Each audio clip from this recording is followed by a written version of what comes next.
Hi guys and welcome back to my channel. Today I'm here with a video where I'm going to rank all of my oldest palettes. I'm also going to rank my newest palettes and I will be up in, I don't think my next video but the video after that, but today I'm going to focus on my oldest palettes. Also I'm trying out today to have my screen on here. It's just my work computer and it's just like the screensaver, it switches every time, but I just thought I'd try it on having that in the background. So please leave me your feedback down below if you prefer having it on with a picture on it. Like obviously the image itself would switch. Today is actually quite suited to my makeup because I went for blue look today. So let me know if you think that suits both the video or if you prefer it when it's off. So yeah, I just wanted to try that for today, but again, I'm going to focus on my oldest palettes today. I'm going to rank all of them. And when it comes to my oldest palettes, I'm going to rank palettes from 2018-19. The thing is, I think like one, oh, I think only one of these, maybe two. Not many of them might be older than 2018. I know one of them is. I can mention that when I get to it. But I didn't really track my purchasing until 2018 or 2019 even.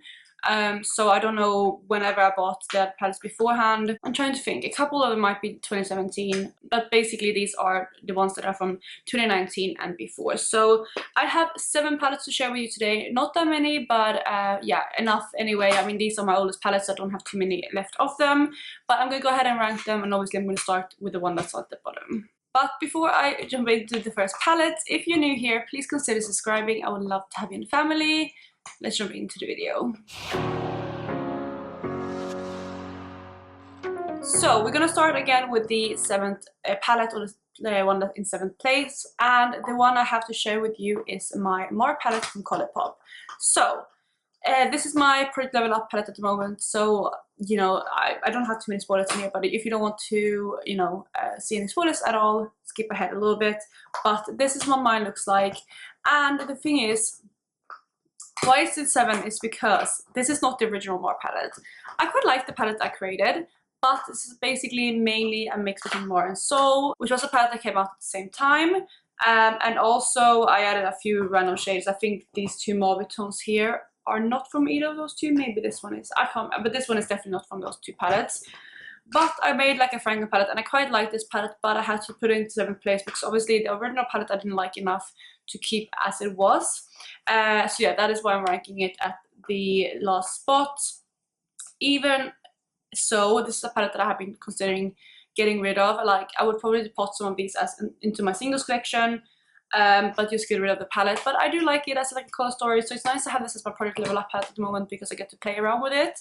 But this is the one ranking in number 7. In place number 6, we actually have a palette that I used to love, but it's definitely one of my least favorite palettes in my collection now, and that is my Magic Mini palette from Juvia's Place.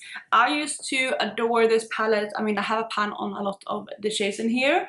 They have been in different projects and things like that, but yeah, I have pan on everything apart from 2 shades, which are the really orange one and the really red one mattes. Their mattes are really difficult to pan on, but the shimmers are not super hard.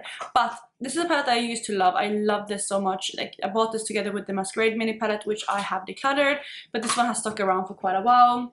The shimmers in here are really foiled, really stunning. However, I think now my preference has changed. I have a lot more indie eyeshadows which are very sparkly and very shimmery. Like today I'm wearing a couple Cleon eyeshadows on my lid, and I don't know how well you can see, but you can see the impact of them at least. So because of that, a palette like this, which I used to love, just doesn't really cut it anymore for me because I prefer to reach for those shimmers. And you know, these are still really good shimmers, but this is such a shimmer heavy palette that I just, you know, again, I prefer to reach for other shimmers.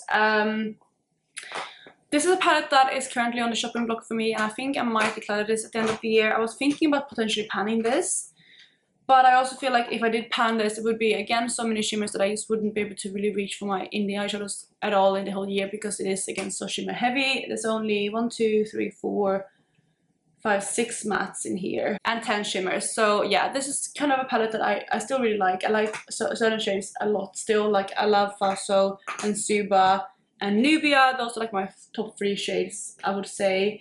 I also surprisingly like Yara quite a bit. So It might be a shade that I did pot. That's what I did with my Masquerade palette. I depotted some of the shades, but I have since decluttered most of them. I think I only have like 1 or 2 shades left. But yeah, this is the next palette, and yeah, I definitely am considering getting rid of this at the end of the year. In 5th place, we have a palette that I can't really show you fully, and that is my Panda palette, which is the Modern Renaissance palette. I was going to show you the inside, but since I'm panning this, I don't want to give away any spoilers, so let's use the inside picture of what the Modern Renaissance palette looks like so you can see it, because I can give you a sneak peek, but you can see like I don't have very many shades left. So you cannot, like, you can't even see the full color story in here, so this is the picture right there. This is the palette that is the oldest in my collection at the moment. I got this in 2016. I know exactly when I got it because I got this when I lived in Chicago. I studied in Chicago for one semester, for 6 months I was there. And I remember getting this, and I was so hyped up because this was a palette that came out, I think it was launched in 2016, maybe 2015, I think 2016, but it was released like in springtime, and everyone raved about this palette, and I wanted it so bad. And when I got to Chicago, and I saw it was finally available to me, and I picked this up, and I remember so vividly. I bought this in Sephora, and I was so excited to get it, and yeah, I love this palette.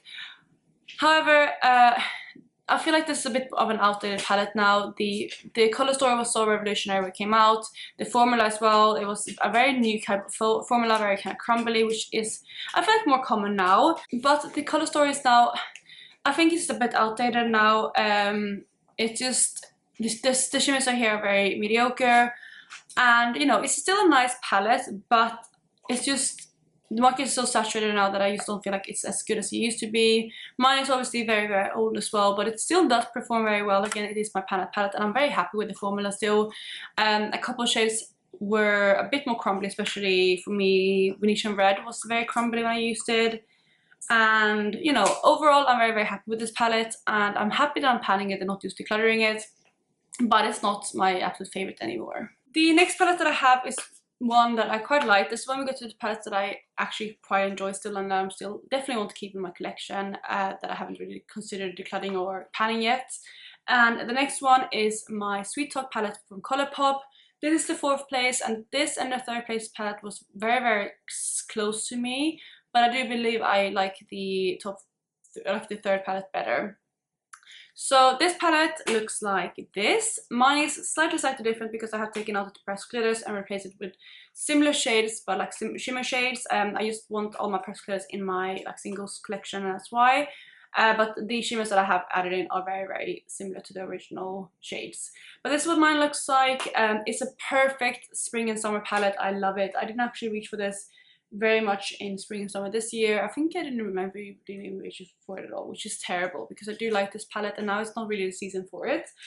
Maybe I'll do a peach look anyway. Like today I'm going for a very blue look. I am panning one of the shades, actually 2 of the shades I'm wearing today, and I just want to place with some of the shadows that I have in my BYOP at the moment. So I mean, I definitely don't really follow a season all the time, so I should reach for this one. I should make a point to reach for this one maybe next week. Just to like get some use out of it, because I do love this palette. It's such a nice one. It is one of the very few Colourpop palettes I still have. I mean, I don't have that many.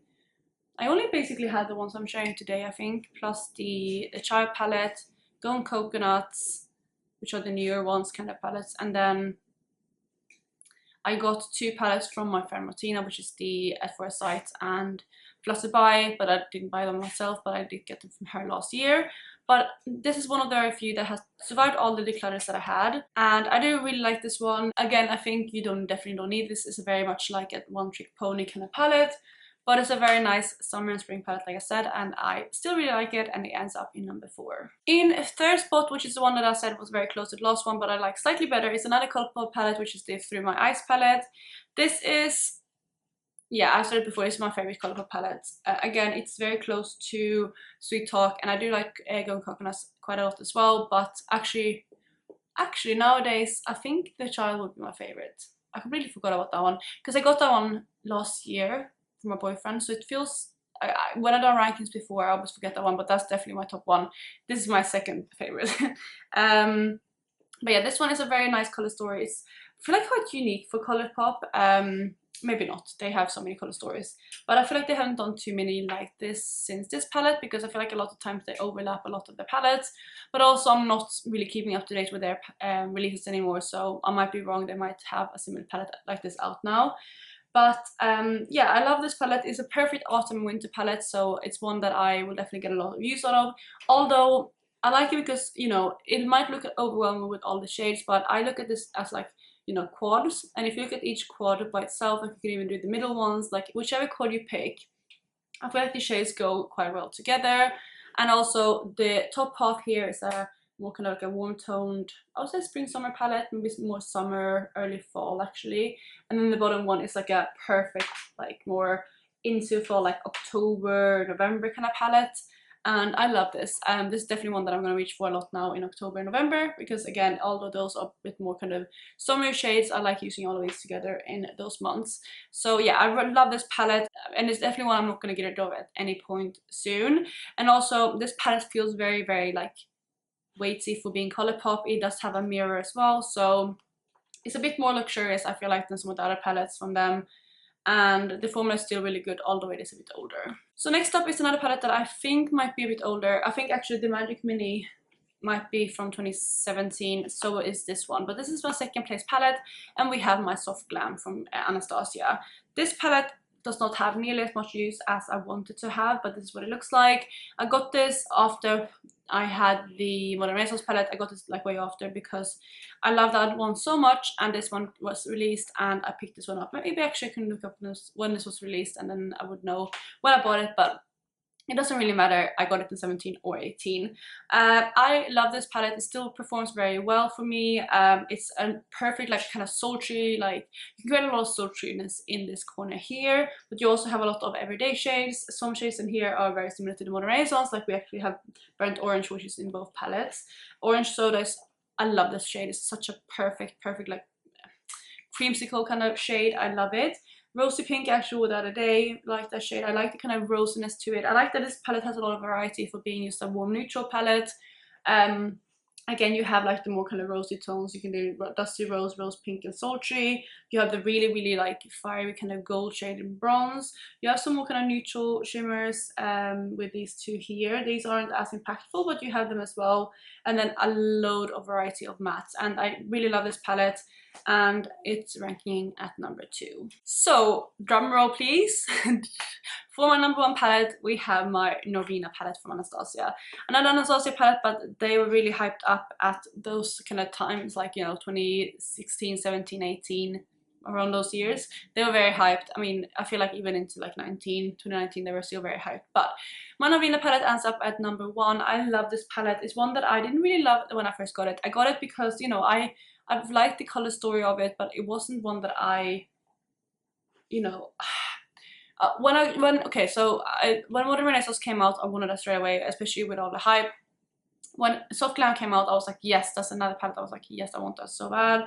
This is a palette that I was like, this is a palette in theory that I wanted, but I wasn't really sure how much use I would get out of it. However, I was kind of right originally that I didn't really use this very much in the first couple of years that I had it. However, recently I have absolutely fallen in love with this palette. The shimmers are very kind of flaky, metallic, super like impactful.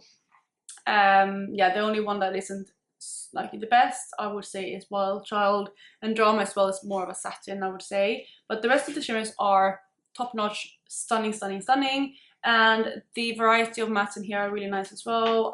Soul can look a bit funny on my skin tone. I think a lot of people say that, but I still like it for being a unique shade, especially for a mainstream brand.